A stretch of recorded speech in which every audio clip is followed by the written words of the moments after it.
Hello everyone, welcome to A+. നമ്മൾ ഇന്നത്തെ ക്ലാസ്സിൽ ഡിസ്കസ് ചെയ്യാൻ പോകുന്നത് കഴിഞ്ഞ ദിവസം നടന്ന ഹാർബർ എയുടെ ക്വസ്റ്റ്യൻ പേപ്പർ ഡിസ്കഷൻ ആണ്. സോ നമുക്ക് ഒട്ടും സമയങ്ങളെ തന്നെ ഫസ്റ്റ് ക്വസ്റ്റ്യനിലേക്ക് കടക്കാം. ഒന്നാമത്തെ question, the maximum bending moment developed in A simply supported beam of span 4 meter which is subjected to an UDL of 10 kilonewton per meter unit is. Okay, actually നമുക്ക് വളരെ simple ആയിട്ടുള്ള ഒരു ക്വസ്റ്റ്യൻ ആണ് അല്ലേ ഇത്. അതായത് നോർമൽ ആയിട്ടുള്ള equation use ചെയ്തിട്ട് നമുക്ക് ചെയ്യാൻ പറ്റുന്ന ഒരു ക്വസ്റ്റ്യൻ ആണ് ഇത്. സോ എന്താണ് ഇതിന്റെ ആൻസർ വരിക, അല്ലെങ്കിൽ നമ്മുടെ ഇക്വേഷൻ ഏതാണ് യൂസ് ചെയ്യേണ്ടത്? W×L²/8 ആണ് നമ്മുടെ ഇക്വേഷൻ. സോ ആ ഒരു ഇക്വേഷൻ യൂസ് ചെയ്യുക. അതിലേക്ക് W-ന്റെ വാല്യൂ, അതായത് ലോഡിന്റെ വാല്യൂ സ്പാനും ഡയറക്റ്റ് ആയിട്ട് സബ്സ്റ്റിറ്റ്യൂട്ട് ചെയ്ത് നമുക്ക് എന്താ ആൻസർ കിട്ടും? ആൻസർ ബി 20 എന്നാണ് നമുക്ക് ആൻസർ കിട്ടുക. ഓക്കെ, എല്ലാവർക്കും കിട്ടിയെന്ന് വിചാരിക്കുന്നു. സിമ്പിൾ ആയിട്ടുള്ള ഒരു ക്വസ്റ്റ്യൻ ആയിരുന്നു. രണ്ടാമത്തെ question, A cantilever is subjected to a concentrated moment at the free end. The shape of the shear force diagram is. Okay, അപ്പം കുറെ പേർക്ക് മീൻസ് നമ്മുടെ അതായത് കോൺസെൻട്രേറ്റഡ് മൊമെന്റ് എന്ന് പറഞ്ഞ രീതിയിൽ വന്നതുകൊണ്ട് ചിലർക്കെങ്കിലും കൺഫ്യൂഷൻ ആയിട്ടുണ്ടാവും. ആൻഡ് കോൺസെൻട്രേറ്റഡ് മൊമെന്റ് എന്ന് വെച്ചാൽ ജസ്റ്റ് മൊമെന്റ് തന്നെയാണ്.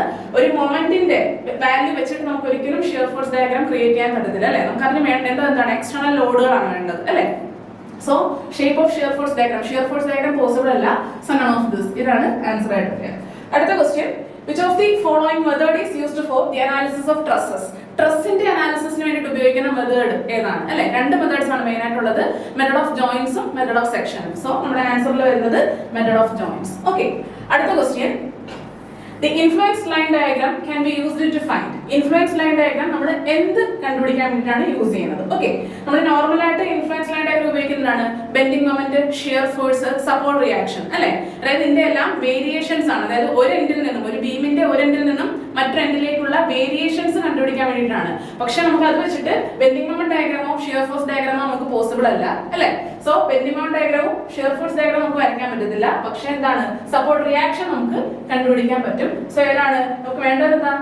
ഏത് സ്റ്റേറ്റ്മെന്റ് ആണ് correct? Third statement is correct. Okay, option C ആണ് കറക്റ്റ് ആയിട്ടുള്ള ആൻസർ.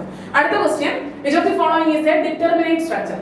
ഈ നാല് ഓപ്ഷൻസിലും ഏതാണ് ഡിറ്റർമിനേറ്റ് സ്ട്രക്ചർ എന്ന് പറയുന്നത്? ഓക്കെ, ഡിറ്റർമിനേറ്റും ഉണ്ട്, ഇൻഡിറ്റർമിനേറ്റും ഉണ്ട് അല്ലെ. സോ ഇതിൽ നിങ്ങൾക്ക് തന്നെ അറിയാം, വളരെ സിമ്പിൾ ആണ്. എപ്പോഴും ചോദിക്കാവുന്ന ഒരു ക്വസ്റ്റൻ ആണ്. എസ്എയിൽ നിന്ന്, സ്ട്രക്ചറൽ അനാലിസിസ് നിന്നോട് എപ്പോഴും ചോദിക്കുന്ന ഒരു ക്വസ്റ്റൻ ആണിത്.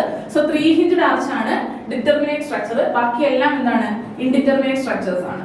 ഓക്കെ, അടുത്ത question, select A force method of analysis from the following. ഇതിൽ നിന്നും ഫോഴ്സ് മെത്തേഡ് ഓഫ് അനാലിസിസ് ഏതാണ് അല്ലെ? Force method. അപ്പൊ നിങ്ങൾ പഠിക്കുന്ന സമയത്ത് ഏതെങ്കിലും ഒരു മെത്തേഡിലുള്ള എക്സാമ്പിൾസ് എല്ലാം പഠിച്ചു വെക്കുക, അതായിരിക്കും ഏറ്റവും നല്ലത്. സോ ഫോഴ്സ് മെത്തേഡ് എന്ന് പറയുന്നത് കൺസിസ്റ്റന്റ് ഡീഫോർമേഷൻ മെത്തേഡ് ആണ്. ബാക്കി എല്ലാം ഡിസ്പ്ലേസ്മെന്റ് മെത്തേഡ് ആണ്. ഓക്കെ, ഡിസ്പ്ലേസ്മെന്റ് മെത്തേഡുകളുടെ ലിസ്റ്റ് പഠിച്ചു വെക്കുന്നതായിരിക്കും ഏറ്റവും നല്ലത്. ഓക്കെ, അടുത്ത ക്വസ്റ്റ്യനിലേക്ക് പോകാം. A cantilever with a 3 meter span is subjected to a 20 kilonewton load at the free end. If EI is equal to 10,000 kilonewton meter square, the maximum deflection of the beam in mm is. Okay, എത്രയാണ് maximum deflection? നമുക്കറിയാം ഓരോ load കണ്ടീഷൻസും എന്ത് support കണ്ടീഷൻസും അനുസരിച്ചിട്ടുള്ള equations four deflection നമുക്ക് അറിയാവുന്നതാണ് അല്ലെ. അപ്പോൾ ഈ ഒരു കാന്റിലിവർ വിത്ത് എന്താണ് ഇവിടെ തന്നിരിക്കുന്നത്? സബ്ജക്ട് 20 kilonewton ആണ്, പോയിന്റ് ലോഡ് ആണ് അറ്റ് ദി ഫ്രീ എൻഡ്. ഇയുടെ വാല്യൂ ഡയറക്റ്റ് ആയിട്ട് നമുക്ക് കണ്ടുപിടിക്കേണ്ട ആവശ്യമില്ല, ഡയറക്റ്റ് സബ്സ്റ്റിറ്റ്യൂഷൻ ആണ്. ഇക്വേഷൻ വേണം W×L³/3EI. ഈ ഒരു ഇക്വേഷനിലേക്ക് സബ്സ്റ്റിറ്റ്യൂട്ട് ചെയ്താൽ മതിയാവും. സോ നമുക്ക് എന്താണ് ആൻസർ ആയിട്ട് വരിക? ഓക്കെ, ഈ ഒരു നമുക്ക് സബ്സ്റ്റിറ്റ്യൂട്ട് ചെയ്യുന്ന സമയത്ത് നമുക്ക് കിട്ടുന്നത് mm വേണം. നമുക്ക് കിട്ടുന്നത് മീറ്ററിലായിരിക്കും കിട്ടുന്നത്. സോ അതിനെ mm കൺവേർട്ട് ചെയ്ത് കഴിയുമ്പോൾ നമുക്ക് 18 mm എന്ന് ആൻസർ ആയിട്ട് കിട്ടും. ഓക്കെ, 0.018 മീറ്റർ ആണ് കിട്ടുന്നത്. അതിനെ 18 mm കൺവേർട്ട് ചെയ്യും. അടുത്ത question, the static and kinematic indeterminacy respectively of a fixed beam in general will be. Static ഡിറ്റർമിനൻസി, static കണ്ടുപിടിക്കണം, കൈനമാറ്റിക് ഇൻഡിറ്റർമിനൻസി കണ്ടുപിടിക്കണം അല്ലെ. എന്താ, എങ്ങനെ കണ്ടുപിടിക്കും? സ്റ്റാറ്റിക് ഇൻഡിറ്റർമിനൻസി എന്ന് പറഞ്ഞാൽ DS is equal to എങ്ങനെ വരും? Total number of reactions minus എത്ര വരും? ഇക്വിലിബ്രിയം ഇക്വേഷൻസിന്റെ എണ്ണമാണ്. അതായത് 6 - 3 എന്ന് വരും. സോ 3 ആണ് ഒരു ആൻസർ. രണ്ടാമത്തെ എന്താണ്? കൈനമാറ്റിക് ഇൻഡിറ്റർമിനൻസി ആണ് അല്ലെ. അതെന്താണ് വരുന്നത്? നമ്പർ ഓഫ് ജോയിന്റ്സും വേണം, സപ്പോർട്ട് റിയാക്ഷൻസും വേണം. നമുക്ക് അത് ചെയ്യുമ്പോൾ എന്ത് കിട്ടും? നമുക്ക് രണ്ട് ഫിക്സഡ് ജോയിന്റ്സ് ആണ്, 3J - R ആണ് ഇക്വേഷൻ വരുന്നത്. സോ 3 × ഒരു ഫിക്സഡ് എൻഡ് ബീം ആകുമ്പോൾ എങ്ങനെയാണ് വരുന്നത്?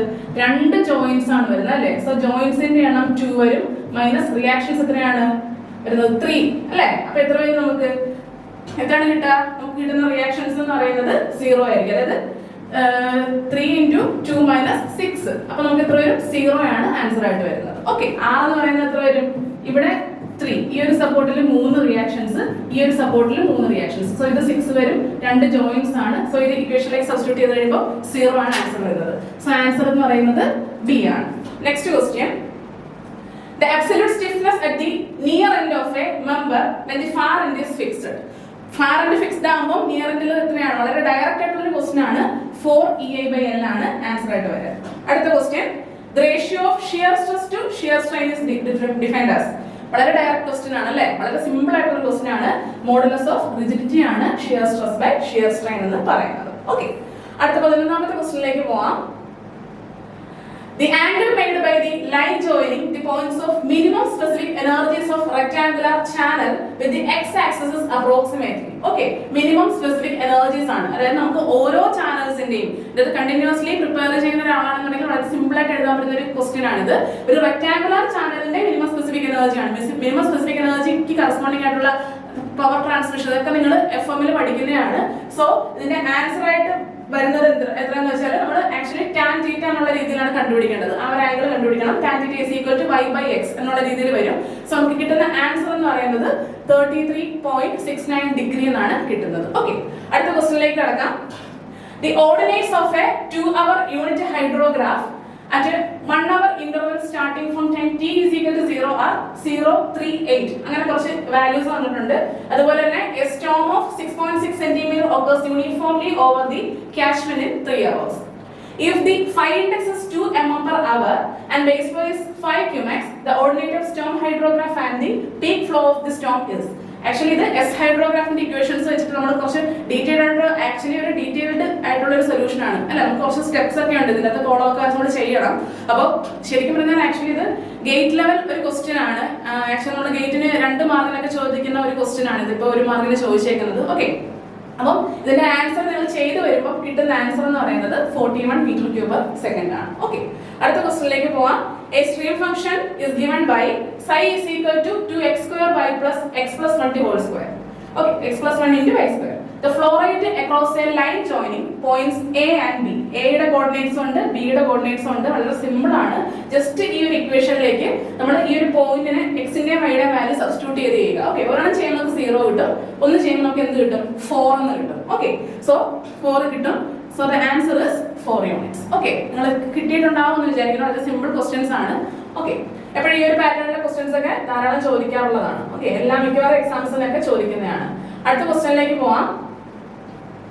ഓക്കെ, അടുത്ത question, the scale ratio of discharge per unit width as per Froude's model law. ഈ Froude's model law, Froude's law പ്രകാരം നമ്മൾക്ക് ഒരു ഡെറിവേഷൻ ഉണ്ട്. ആ ഒരു ഡെറിവേഷന്റെ ഇടയിൽ വരുന്ന ഒരു വാല്യൂ ആണ് ആക്ച്വലി ഇത് എന്ന് പറയുന്നത്. സോ നിങ്ങൾ ആ ഒരു മീൻസ് ആ ഒരു ഭാഗം പഠിച്ചിട്ടുള്ളവർക്ക് കിട്ടിയെന്ന് വിചാരിക്കുന്നു 1 മാർക്ക്.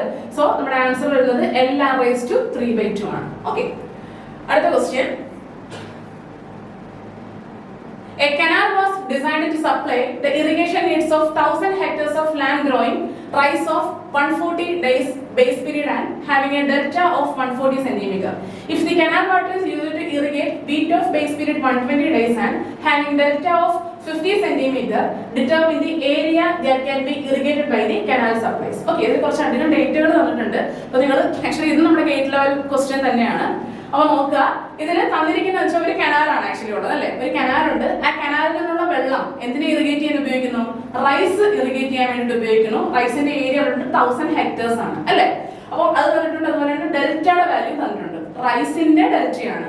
റൈസിന്റെ ഡെൽറ്റ തന്നിട്ടുണ്ട്, ഏരിയയും തന്നിട്ടുണ്ട്, അതുപോലെ തന്നെ ബേസ് പീരീഡ് തന്നിട്ടുണ്ട് അല്ലെ. ഡെൽറ്റ, ബേസ് പീരീഡ് ഇത്ര തന്നിട്ടുണ്ടെങ്കിൽ നമുക്ക് എന്ത് കണ്ടുപിടിക്കാൻ പറ്റും?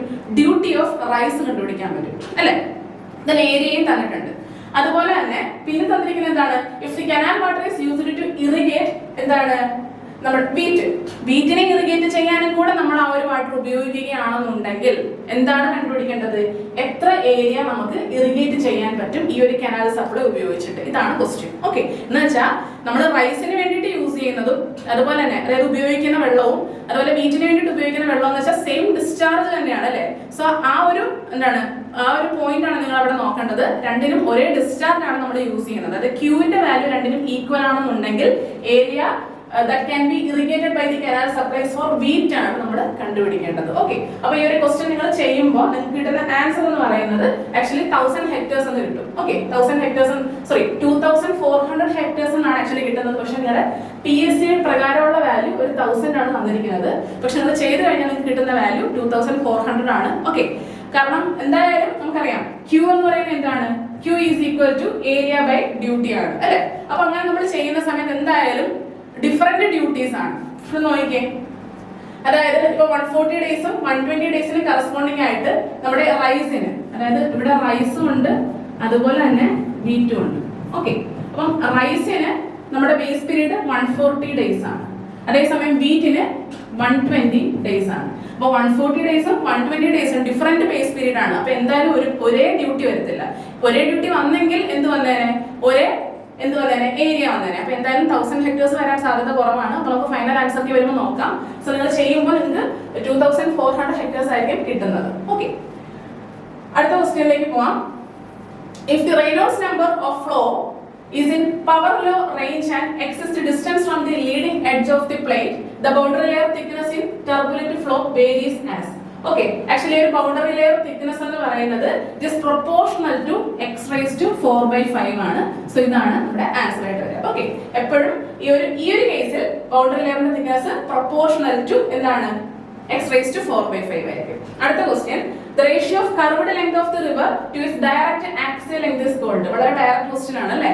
എന്താണ്? ടോർട്ടിയോസിറ്റി. ഇതാണ് നമ്മുടെ ആൻസർ ആയിട്ട് വരിക. ഓക്കെ, അടുത്ത ക്വസ്റ്റ്യനിലേക്ക് പോകാം. Okay, next question, bed width and flow depth.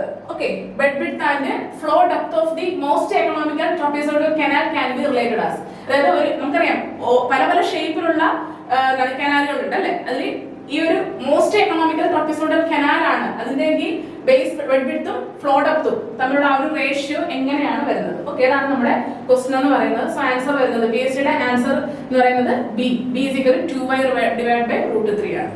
Okay, അടുത്ത question, the possible form of water surface profile over a free overflow. ഒരു ഫ്രീ ഓവർഫ്ലോന്റെ എന്താണ് form of water surface profile എന്ന് പറയുന്നത് ഏതാണ്? പോസിബിൾ ഫോം എന്ന് പറയുന്നത് S2 ആണ്. ഓക്കെ, അടുത്ത question, vertical triangular plane area submerged in water with base in the free surface vertex downward and altitude h. The position of center of pressure below the free surface is. Okay, കുറെ പേർക്ക് തെറ്റിപ്പോയിട്ടുണ്ടാവും ഈ ഒരു question എന്ന് പറയുന്നത്. കാരണം ചിലർ h/3 എഴുതാം, ചിലർ 2h/3 എഴുതാം അല്ലെ. നമ്മുടെ നോർമൽ ആയിട്ട് നമ്മുടെ ഫ്രീ സർഫസ് ഇതാണ്. ആ ഫ്രീ സർഫസിൽ നിന്ന് നമ്മുടെ ഈ ഒരു ട്രയാങ്കുലർ ഇരിക്കുന്ന വെർട്ടെക്സ് ഇങ്ങനെ ഈ ഒരു തിരിഞ്ഞിരിക്കുവാണ് അല്ലെ, ഡൗൺവേർഡ് ആയിട്ടിരിക്കുവാണ്. അപ്പോൾ ഇതാണ് നമ്മുടെ മീൻസ് ഈ രീതിയിലാണ് സെന്റർ ഓഫ് പ്രഷർ വരുന്നത് എവിടെയാണെന്നാണ് ആക്ച്വലി നമുക്ക് കണ്ടുപിടിക്കേണ്ടത് അല്ലെ. അപ്പൊ ഇതിന് പ്രത്യേക ഇക്വേഷൻ ഉണ്ട്. അതായത് depth of centre of pressure കണ്ടുപിടിക്കാനുള്ള ഇക്വേഷൻ നമുക്ക് അറിയാം അല്ലെ. ഓക്കെ, ആ ഒരു ഇക്വേഷൻ നമ്മൾ യൂസ് ചെയ്ത് കഴിയുമ്പോൾ നിങ്ങൾക്ക് കിട്ടുന്ന ആൻസർ എന്ന് പറയുന്നത് h/2 ആയിരിക്കും. ഓക്കെ, നിങ്ങൾ ചെയ്ത് നോക്കുക. ഓക്കെ, നെക്സ്റ്റ് എന്ന് പറയുന്നത് അടുത്ത question, the distance between 2 points marked on a plan drawn to a scale of 1 cm is equal to 10 meter was found to be 100 meter. Later, it was found that wrong scale of 1 cm is equal to 5 meter was used for measurement. If the measured area is 120 meter square, what will be the correct length and correct area? Correct length കണ്ടുപിടിക്കണം, correct area കണ്ടുപിടിക്കണം. Okay, രണ്ട് equations ആണ് നമ്മൾ use ചെയ്യേണ്ടത് അല്ലേ. എന്താണ് correct length കണ്ടുപിടിക്കാനുള്ള equation? Wrong സ്കെയിലേ ബൈ കറക്റ്റ് സ്കെയിലേ ഇൻറ്റു മെഷേർഡ് ലെങ്ത് ആണ്. ഓക്കെ, റോങ് സ്കെയിലൊക്കെ നമ്മുടെ ഈ ഒരു റേഷ്യോയിലാണ് തന്നിരിക്കുന്നത്. നിങ്ങൾ സ്കെയിൽ ചെയ്തിട്ട് നോക്കുക. അപ്പൊ ഇതാണ് നമ്മുടെ എന്ത് കറക്റ്റ് ലെങ്ത് കണ്ടുപിടിക്കാനുള്ള ഇക്വേഷൻ. അതേസമയം കറക്റ്റ് ഏരിയ കണ്ടുപിടിക്കാനുള്ള ഇക്വേഷൻ റോങ് സ്കെയിലേ ബൈ കറക്റ്റ് സ്കെയിൽ തന്നെ, പക്ഷെ അതിന്റെ എന്താണ് സ്ക്വയർ എടുക്കണം ഇൻറ്റു മെഷേർഡ് ഏരിയ. ഓക്കെ, ഈ ഒരു ഇക്വേഷൻ യൂസ് ചെയ്ത ഡയറക്റ്റ് സബ്സ്റ്റിറ്റ്യൂഷൻ ആണ്. എല്ലാം സബ്സ്റ്റിറ്റ്യൂട്ട് ചെയ്യുക. നമുക്ക് കിട്ടുന്ന ആൻസർ എന്ത് വരും? ഓക്കെ, നമുക്ക് കിട്ടുന്ന ആൻസർ എന്ന് പറയുന്നത് നമുക്ക് കിട്ടുന്ന ആൻസർ B ആണ്. 200 metre and 480 metre square. Okay, actually ഒരു മെഷേർഡ് റോങ് സ്കെയിലേ ബൈ കറക്റ്റ് സ്കെയിൽ ചെയ്താൽ മതി. ആ ഒരു ഫാക്ടറിന്റെ സ്ക്വയർ ഇൻറ്റു നമുക്ക് തന്നിരിക്കുന്ന വാല്യൂ അല്ലെ. ഇതൊരു സിമ്പിൾ ആയിട്ടുള്ള ക്വസ്റ്റ്യൻ ആണ്, എളുപ്പത്തിൽ നമുക്ക് ചെയ്യാൻ പറ്റും. ഓക്കെ, അടുത്ത ക്വസ്റ്റ്യനിലേക്ക് പോവാം.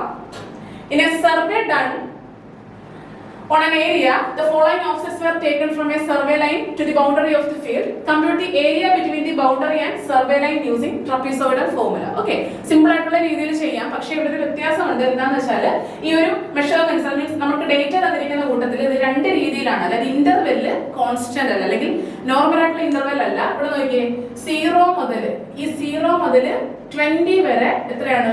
5 മീറ്റർ ഇന്റർവെൽ ആണ് അല്ലേ? പക്ഷേ 20 മുതൽ ഓക്കെ ഇത് 5 മീറ്റർ ഇന്റർവെൽ ആണ്. പക്ഷെ 20 മുതൽ 40 വരെ എത്ര മീറ്റർ ഇന്റർവെൽ ആണ്?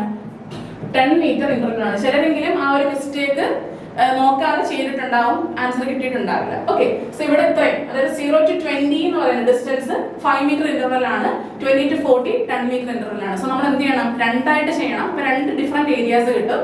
എന്നിട്ട് നമ്മൾ എന്താ വേണം? ആ രണ്ട് ഏരിയാസിനെ തമ്മിൽ നമ്മൾ ആഡ് ചെയ്ത് കഴിയുമ്പോൾ നമുക്ക് ആൻസർ കിട്ടും. ഓക്കെ, എത്രയാണ് ആൻസർ കിട്ടുക? 425 മീറ്റർ സ്ക്വയർ എന്ന ആൻസർ കിട്ടും. ഓക്കെ, നിങ്ങൾ ചെയ്ത് നോക്കുക. ഇക്വേഷൻ എല്ലാവർക്കും അറിയാമെന്ന് വിചാരിക്കുന്നു. Okay, d/2 into first ordinate plus last ordinate into 2 into balance ordinates, അങ്ങനെയാണ് നമ്മൾ ചെയ്യാറുള്ളത്. രണ്ടായിട്ട് ചെയ്യണം. അടുത്ത ക്വസ്റ്റ്യനിലേക്ക് പോവാം. അടുത്ത ക്വസ്റ്റ്യൻ വളരെ സിമ്പിൾ ആയിട്ടുള്ള ഒരു ക്വസ്റ്റ്യൻ ആണ് സർവേയിൽ നിന്ന് ചോദിച്ചിട്ടുള്ളത്. A traverse is in the shape of a regular hexagon named as PQRST UP.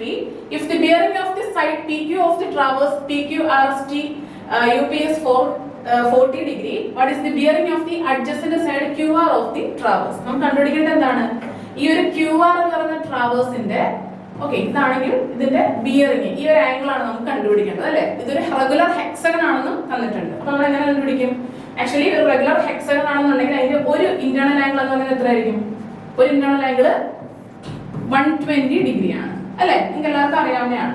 Okay, അതായത് ഒരു ഇന്റേണൽ ആംഗിൾ എന്ന് പറയുന്നത് 120 ഡിഗ്രി ആണ്. അതുപോലെ തന്നെ നമ്മൾ കണ്ട ഇവിടെ ഒരു സ്ട്രെയിറ്റ് ലൈൻ ഇങ്ങനെ വരച്ചു കഴിഞ്ഞാൽ എന്ത് വരും? ഈ ആംഗിളും ഈക്വൽ ആയിരിക്കും അല്ലെ? സോ ഇത് 40 ഡിഗ്രി എന്ന് കിട്ടും. അപ്പൊ ഇത് എത്ര കിട്ടും? 180. അതായത് ഇത് ടോട്ടൽ എത്ര കിട്ടും? ടോട്ടൽ 180 ഡിഗ്രി പ്ലസ് 40 ഡിഗ്രി എന്ന് കിട്ടും. ഇത് ടോട്ടൽ. ദെൻ ഈ ഒരു 120 ഡിഗ്രി അതിൽ നിന്ന് മൈനസ് ചെയ്ത് കഴിയുമ്പോൾ നമുക്ക് എന്താ കിട്ടും? ഈ ഒരു ആംഗിൾ എത്രയാണെന്ന് കിട്ടും. ഓക്കെ, ക്ലിയർ ആയെന്ന് വിചാരിക്കുന്നു. ഇത് ഏകദേശം 220 കിട്ടുമെന്ന് തോന്നുന്നു. ഓക്കെ, സോ ഒന്നുകൂടെ പറയാം. അതായത് ഈ ഇവിടെ മുതൽ ടോട്ടൽ ഈ ഒരു ആംഗിൾ എന്ന് പറയുന്നത് 40 ഡിഗ്രി പ്ലസ് 180 ഡിഗ്രി ആണ്. അതായത് 40 degree plus 180 degree.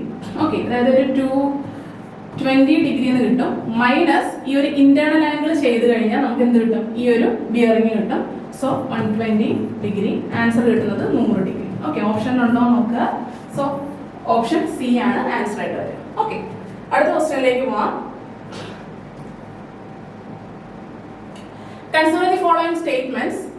First statement is correction due to refraction is 1/8 of that due to curvature but opposite nature. Then the permissible closing hour in ordinary level is 12 seconds. Then mean sea level at a place is the average datum of the hourly tidal height observed over a period of 19 years. Then in a dummy level, the sensitivity of the level tube is generally 20 seconds per mm. ഇത് 4 statements ഉണ്ട്. അപ്പോൾ നമുക്ക് കണ്ടുപിടിക്കേണ്ടത് എന്താണ്? Which of the following statements are correct? ഏതെല്ലാമാണ് correct? അതാണ് നമുക്ക് വേണ്ട അല്ലേ? So first option എന്ന് പറയുന്നത് correction due to refraction is 1/8 അല്ല 1/7 ആണ്. അങ്ങനെ ആയിരുന്നെങ്കിൽ ആ ഒരു സ്റ്റേറ്റ്മെന്റ് കറക്റ്റ് ആയിരുന്നു. സോ അത് റോങ് ആണ് അല്ലേ? അപ്പൊ ഇത് തെറ്റാണ്. അടുത്ത സ്റ്റേറ്റ്മെന്റ് എന്താണ്? The permissible closing hour in ordinary level is 12 seconds. അങ്ങനെ ഒരു സ്റ്റേറ്റ്മെന്റ് തെറ്റാണ് അല്ലേ? റോങ് സ്റ്റേറ്റ്മെന്റ് ആണ്. പിന്നീട് mean sea level at a place. നമ്മൾ മീൻ സീ ലെവൽ എങ്ങനെ കണ്ടുപിടിക്കുന്നത്? Average height over a period of 19 years ആണ്. അപ്പൊ അത് കറക്റ്റ് ആണ്. പിന്നീട് വരുന്ന ഡംബി ലെവലിലെ സെൻസിറ്റിവിറ്റി എന്ന് പറയുന്നത് ഈ ഒരു എന്താണ്? ഈ ഒരു സ്റ്റേറ്റ്മെന്റ് കറക്റ്റ് ആണ്. സോ നമ്മുടെ ആൻസർ വരുന്നത് ഓപ്ഷൻ സി 3 and 4 ആയിരിക്കും. ഓക്കെ, അടുത്ത ക്വസ്റ്റ്യനിലേക്ക് പോവാം. The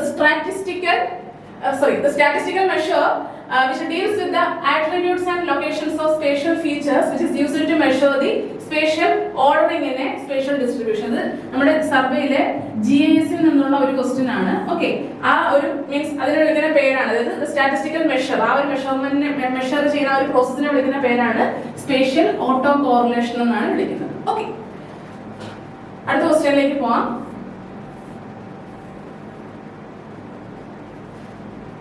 It is estimated that the life of a building is 50 years and it will have a scrap value of 10% of the cost of construction.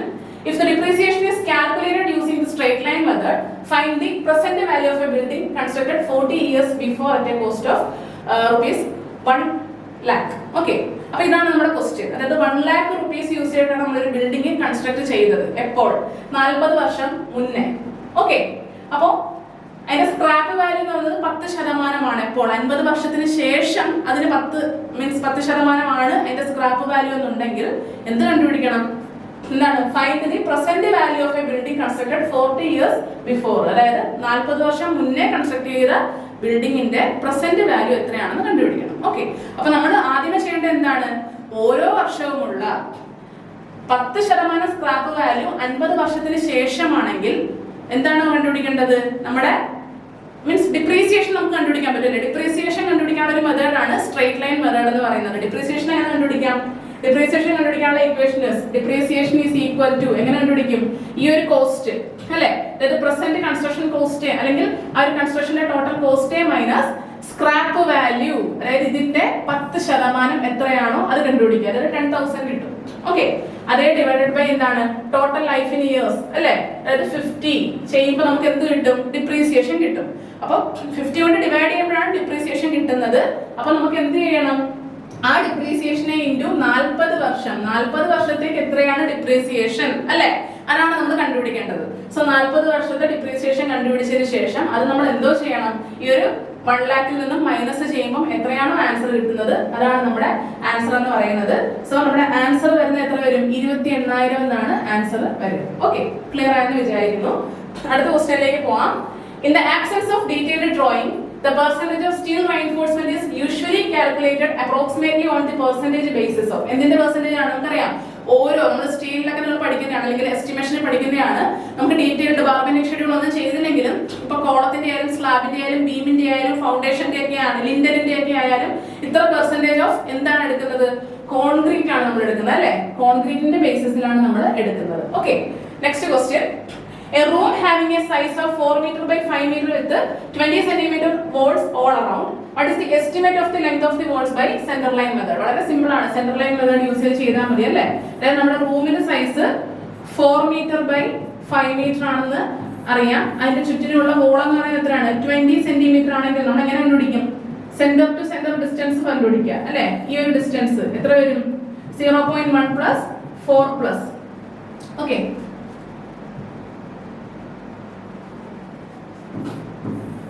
ഇത് 4/5 ആണ് and ഇത് 20 സെന്റിമീറ്ററിന്റെ wall ആണെന്നുണ്ടെങ്കിൽ 0.1 plus 4 plus 0.1 അത് തന്നെ എത്ര എണ്ണം ഉണ്ട്? 2 എണ്ണം ഉണ്ട് അല്ലെ. 2 സൈഡാണ്. അതായത് ഇവിടെ മുതൽ ഇവിടെ വരെയുള്ള ഡിസ്റ്റൻസും ഇവിടെ മുതൽ ഇവിടെ വരെയുള്ള ഡിസ്റ്റൻസുമാണ് ഫസ്റ്റ് നമ്മൾ ചെയ്യുന്നത്. ഇതേ പ്ലസ് ഇത്, അതിന്റെ കൂടെ തന്നെ വെർട്ടിക്കൽ ഡിസ്റ്റൻസ് ഇതേ പ്ലസ് ഇത്, അതായത് 0.1 പ്ലസ് 5 പ്ലസ് 0.1. അപ്പൊ നമുക്ക് എന്ത് കിട്ടും? കിട്ടുന്ന ആൻസർ എന്ന് പറയുന്നത് 18.8 മീറ്റർ നമുക്ക് ആൻസർ ആയിട്ട് കിട്ടും. ഓക്കെ, കിട്ടിയെന്ന് വിചാരിക്കുന്നു. സിമ്പിൾ ആയിട്ടുള്ള ഒരു ക്വസ്റ്റ്യൻ ആയിരുന്നു. അടുത്ത question. The carpet area of the residential building is generally dash of its plinth area. Plinth ഏരിയയുടെ എത്ര ശതമാനമാണ്? ഓർക്കുക, റെസിഡൻഷ്യൽ ബിൽഡിംഗ് ആണ്.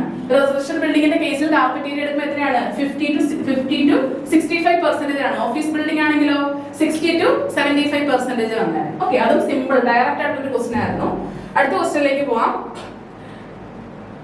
Courtyard not considered in which of the following estimate? നമുക്കറിയാം പല ടൈപ്പ് ഓഫ് എസ്റ്റിമേറ്റ് ഉണ്ട് അല്ലെ, അപ്രോക്സിമേറ്റ് എസ്റ്റിമേറ്റ് കണ്ടുപിടിക്കുന്നതിന് വേണ്ടിയിട്ട്. സോ ഏത് ടൈപ്പ് ഓഫ് എസ്റ്റിമേറ്റിലാണ് നമ്മൾ കോർട്ട്യാർഡിനെ കൺസിഡർ ചെയ്യാത്തത്? നമുക്കറിയാം പ്ലിന്ത് ഏരിയ ആണ് അല്ലെ. പ്ലിന്ത് ഏരിയ അല്ലെ ടോട്ടൽ ബിൽഡപ്പ് ഏരിയ ആണ്. സോ പ്ലിന്ത് ഏരിയയിൽ നമ്മൾ ഒരിക്കലും courtyard, open spaces, plinth offset ഒന്നും എടുക്കത്തില്ല. അതാണ് പ്ലിന്ത് ഏരിയ മെത്തേഡ് ആണ് എന്തെന്ന് പറയുന്നത് കോർട്ട്യാർഡ് കൺസിഡർ ചെയ്യാത്തത്. പ്ലിന്ത് ഏരിയ മെത്തേഡിൽ എങ്ങനെയാണ് ചെയ്യുന്നത്? Plinth area into plinth area rate വെച്ചിട്ട് മൾട്ടിപ്ലൈ ചെയ്യുക. അടുത്ത ക്വസ്റ്റ്യനിലേക്ക് പോവാം. What is the method to enhance the fire resistance of timber? ടിമ്പറിന്റെ ഫയർ റെസിസ്റ്റൻസ് കൂട്ടാൻ വേണ്ടിയിട്ട് നമ്മൾ എന്താണ് ചെയ്യുന്നത്? ഓക്കെ, ഇതിൽ 4 ഓപ്ഷൻസ് ഉണ്ട്. ഇതിൽ കറക്റ്റ് ആയിട്ടുള്ള ഓപ്ഷൻ ഏതാണ്? ചിലരെങ്കിലും കോട്ടിംഗ് വിത്ത് ടാർപെയിൻ എഴുതിയിട്ടുണ്ടാവും. സോ കറക്റ്റ് ആയിട്ടുള്ള പ്രോസസ് എന്ന് പറയുന്നത് ഏതാണ്? സർ എയ്ബൽസ് പ്രോസസ് ആണ്. ഓക്കെ, അത് പ്രകാരം സോക്കിംഗ് ഇൻ അമോണിയം സൾഫേറ്റ് ആണ് കറക്റ്റ് ആയിട്ടുള്ള ആൻസർ വരുന്നത്. അടുത്ത question. The fineness modulus of coarse and fine aggregate are 8 and 2.5 respectively. If the economic value of the fineness modulus of combined aggregate is 6, then what is the proportion of the fine aggregate? Fine aggregate ന്റെ proportion ആണ് നമ്മൾ കണ്ടുപിടിക്കേണ്ടത്. Okay, ഇതിന്റെ equation ഉണ്ട്. Okay, equation എന്ന് വെച്ചാൽ എന്താണ്? Fineness modulus of coarse aggregate minus fineness modulus of combined. Okay, combined ഇവിടെ തന്നിട്ടുണ്ടല്ലോ അല്ലെ? കമ്പൈൻഡ് അഗ്രിഗേറ്റ്സിന്റെ divided by fineness modulus of combined aggregate minus fineness modulus of എന്താണ്? Fine aggregate. ഇങ്ങനെ ചെയ്തിട്ട് അത് നമ്മൾ 100 കൊണ്ട് മൾട്ടിപ്ലൈ ചെയ്യുന്ന സമയത്ത് നമുക്ക് ആൻസർ കിട്ടും. ഓക്കെ, ഇതാണ് നമ്മുടെ ആൻസർ ആയിട്ട് വരിക. സോ ആൻസർ വരുന്നത് 57.14% ആണ് ആൻസർ ആയിട്ട് വരിക. ഓക്കെ, അടുത്ത ക്വസ്റ്റ്യനിലേക്ക് പോവാം. ഓക്കെ, അടുത്ത question. What are the quantities of cement and dry sand respectively required to prepare 1 cubic meter of wet cement mortar of 1:4 proportion. Okay, ഇതാണ് നമ്മുടെ നെക്സ്റ്റ് ക്വസ്റ്റ്യൻ. അപ്പോൾ ഈ ഒരു ക്വസ്റ്റ്യനിൽ നമ്മൾ അറിഞ്ഞിരിക്കേണ്ട ഒരു കാര്യമുണ്ട്. അതായത് വെറ്റ് കോൺക്രീറ്റിന്റെ മീൻസ് 1 ക്യൂബിക് മീറ്റർ ആണ് വോളിയം എന്നുണ്ടെങ്കിൽ ട്രൈ മോർട്ടാറിന്റെ എത്രയായിരിക്കും? 1.3 മീറ്റർ ക്യൂബ് ആണ്, അല്ലെങ്കിൽ 1.3 ആണ്. സോ ഈ ഒരു വാല്യൂ ഓർത്തിരിക്കാം, 1.3. ഓക്കെ, 1.3 ടൈംസ് ആണ്. സോ 1.3 നമുക്ക് അറിഞ്ഞിരിക്കണം. പിന്നീട് ഒരു കാര്യം, സിമെന്റ് കിലോഗ്രാമിലും ട്രൈ സാൻഡ് മീറ്റർ ക്യൂബിലുമാണ്. ആ ഒരു കാര്യം കൂടി നോട്ട് ചെയ്ത് വെച്ചേക്കുക. സോ സിമെന്റിന്റെ പെർസെന്റേജ് എടുക്കുമ്പോൾ നമുക്ക് 1440 അല്ലെ കിലോഗ്രാം പെർ മീറ്റർ ക്യൂബ് കൊണ്ട് മൾട്ടിപ്ലൈ ചെയ്ത് കഴിഞ്ഞാൽ നമുക്ക് അത് കിലോഗ്രാമിനുള്ള വാല്യൂ കിട്ടും. ഓക്കെ, സോ സിമെന്റിന്റെ പാർട്ട് ഇത്, ദെൻ എന്താണ് ഡ്രൈ സാൻഡിന്റെ പാർട്ട് ഇതാണ്. സോ നമുക്ക് വളരെ എളുപ്പത്തിൽ ഈ ഒരു പ്രോബ്ലം നമുക്ക് കണ്ടുപിടിക്കാനായിട്ട് പറ്റും. അതായത് 1/5 ആണ് അല്ലെ? 1/5 ആണ്.